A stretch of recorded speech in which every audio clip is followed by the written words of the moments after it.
Jammu Kashmir assembly इंतखाबात की तैयारियों को लेकर chief election commissioner Rajeev Kumar की जम्मू में प्रेस कॉन्फ्रेंस का तमाम जरूरी चीजों का जायजा लेने के बाद चुनाव की तारीख का करेंगे ऐलान।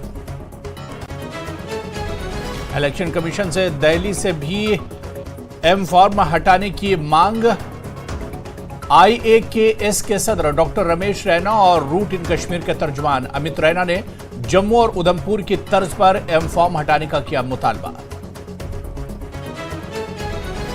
वक्फ तरमीमी बिल पर जेपीसी तश्कील। बीजेपी के राज्यसभा रुकन गुलाम अली खटाना को कमेटी में किया गया शामिल।